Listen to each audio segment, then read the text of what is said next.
The call came at 2:17 a.m. Not a voice I recognized, just breathing, slow, heavy. Then, silence. I almost hung up. Almost. Then a whisper. Check her messages. The line went dead. I sat in the dark, phone glowing against my face. My wife asleep beside me, her breathing steady, unbothered. My chest was tight, my fingers numb. The kind of stillness that isn't peace, just paralysis. I should have ignored it, but I didn't. Her phone was face down on the nightstand. A simple tilt, a quick slide of the screen, and there it was. Messages not meant for me. A name I knew.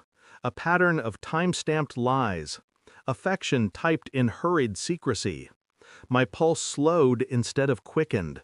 Cold clarity spread through me like frost on glass. I put the phone back, closed my eyes, listened to her breathe, and the silence pressed down like a verdict already sealed. Morning light came sharp and cruel. She kissed me on the cheek before leaving for work. I let her. Her lips felt like theater. I sat at the kitchen table, replaying every detail. The late nights, the sudden showers, the phone flipped upside down. 100 signs I hadn't wanted to see. Denial is a drug, and I had been an addict. But the whisper on the phone had cut through it. Whoever they were, they wanted me awake. I drove through the city with the windows down, the air burning my lungs. Every red light was a countdown. Every passerby looked like they knew.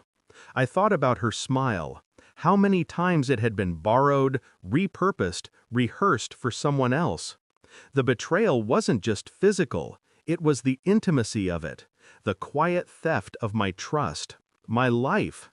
And yet, my face in the mirror was calm, cold, almost unfamiliar.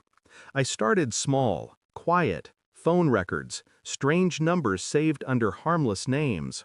Deleted messages resurrected by recovery software. A private investigator. Paid in cash. No trace. The pieces formed a map. Hotel rooms. Afternoon absences. Lies woven into ordinary hours. I learned to watch without moving. To ask without sounding like I cared. She never noticed. Deception had made her blind, comfortable, careless. Every night I lay beside her, my mind dissecting every gesture, every I love you, every touch. I counted them like bullets in a chamber. A part of me wanted to explode, to scream, to drag the truth into the light and burn everything. But another part, the colder, truer part, knew better. Rage is sloppy. Patience is lethal. So I waited, and I gathered, and the silence grew heavier than any scream could ever be. The envelope arrived on a Tuesday, plain, unmarked. Inside, photographs, hotel receipts, a timeline precise enough to break me if I let it. But I didn't break. I crystallized. That night, I poured 2 glasses of wine, handed her one, sat across from her at the table where we'd eaten countless dinners in silence. Without a word, I slid the envelope across the wood. She opened it.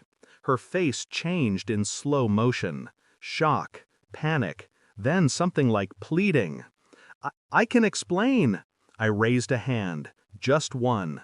Calm, final. Her words died. The room was suffocatingly quiet. Only her breathing, sharp and uneven, filled the space. I watched her unravel without moving. It was almost merciful. Almost. I didn't yell, didn't accuse. I only asked one question. How long? Her mouth moved, but nothing came out. Then, it meant nothing. I almost laughed. Nothing had built entire schedules? Nothing had shared hotel beds? Nothing had stolen years from me. I stood, collected the envelope, walked to the door. Her voice followed me, high, broken, pleading now. Please, don't leave. We can fix this. I turned once, looked at her, really looked, and I saw not a wife, not a partner, just a stranger in the ruins of my life. My silence was the blade, her collapse the wound. The night air outside was colder than I expected.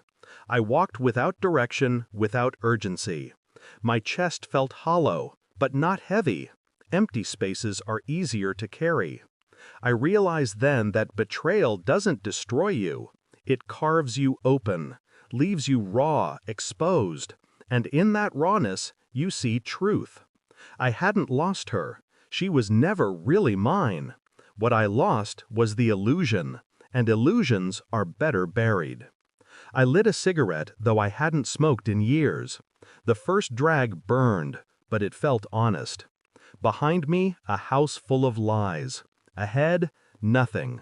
Nothing was better, because nothing was mine. Thanks for watching. Don't forget to like, share, and comment. Subscribe now to Cheating Stories Insight World for more amazing stories.